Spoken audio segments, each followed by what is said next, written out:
Kiki e vi do il benvenuto sul canale.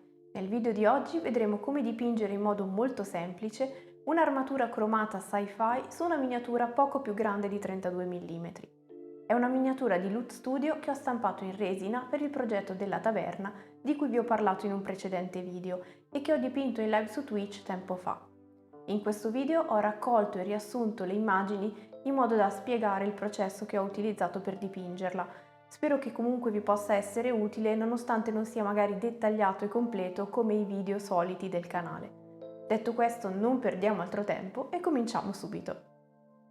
L'obiettivo è creare un'armatura di base viola scuro che riflette i materiali intorno. Su un modello così piccolo ovviamente dovremo stilizzare tutto. Utilizzeremo sostanzialmente nero, bianco e viola per questa prima fase. Quindi partiamo stendendo una base viola chimera su tutta l'armatura e gli indumenti, che saranno anch'essi viola. Questo viola è molto scuro, quindi una punta di bianco aiuterà a renderlo più visibile. Una volta asciutto, creiamo un primo grigio unendo bianco e nero che alterneremo spesso con il bianco. L'idea è quella di separare le varie placche grandi e piccole che compongono questa armatura, lasciando ben visibili e scure le linee di separazione.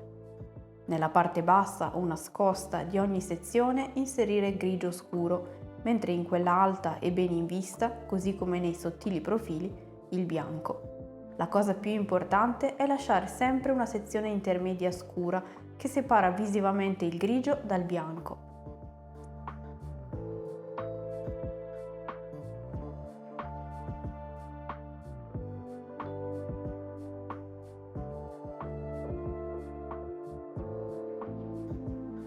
Sarà indispensabile seguire i volumi del modello e separare distintamente le sezioni.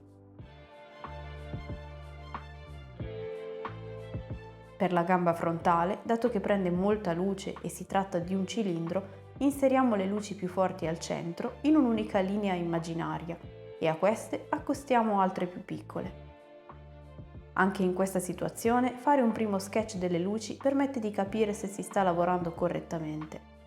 Dopodiché basterà ampliarle in larghezza, sfumarle meglio o intensificarle, arrivando fino al bianco per raccogliere tutta la luce che riceve la coscia nella linea centrale. Per la maschera del viso delineiamo prima le forme geometriche, creando dei profili nella zona della mascella e inserendo via via più luce nelle parti degli zigomi, fronte e naso.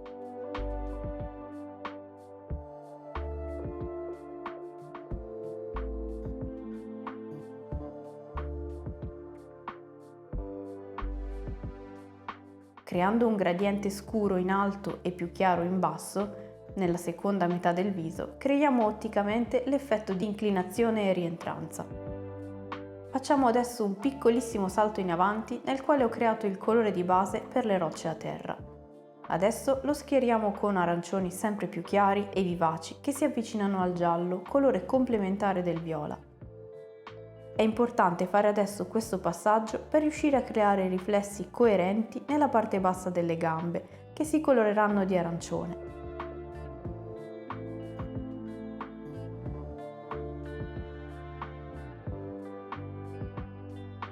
Dopo aver colorato a grandi linee la base, cominciamo quindi a inserire il più scuro degli arancioni usati anche nella basetta. Quelle sezioni che prima facevamo grigie, separate da nero da quelle bianche, adesso diventeranno arancioni, così da creare un'alternanza tra riflessi colorati, ombra e luce.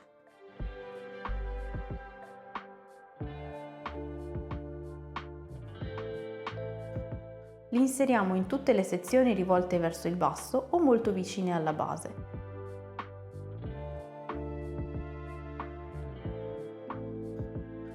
Se ci sembra necessario, inseriamo più luce sul piede e nelle parti arancioni facciamo una cosa simile con il colore giallo-arancio, più chiaro, così da raccogliere e intensificare il riflesso.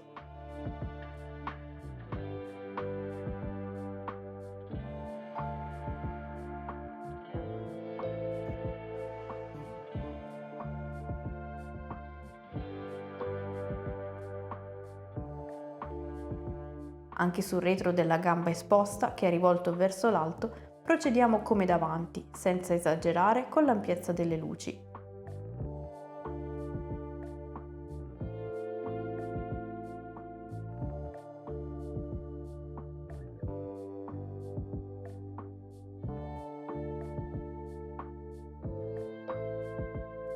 Sulle pareti e nella parte interna delle gambe invece ci limitiamo al grigio e arancione scuro, dato che arriva poca luce. Per creare un effetto più rifinito e pulito, anche su soggetti così piccoli e composti da piccole sezioni, è importante sempre lasciare scuri o eventualmente riscurire i recessi, lavorando con precisione a pennello e allo stesso tempo illuminare con precisione alcuni profili con il bianco puro. Concludiamo quindi il lavoro sull'armatura seguendo la stessa logica anche per spalle e braccia. Anche se trattandosi di un lavoro stilizzato, creiamo solo pochi riflessi viola vicino agli indumenti, dato che è già il colore usato come base ancora visibile tra una luce e l'altra. Questo è quindi il risultato finale su questa armatura, che spero vi possa essere utile. Fatemi sapere qui sotto nei commenti se anche questi video riassunto vi possono essere utili, in attesa magari di un futuro video più approfondito sull'argomento. Detto questo, io vi ringrazio ancora di aver visto il video fino alla fine, vi do appuntamento al prossimo e fino ad allora siate creativi!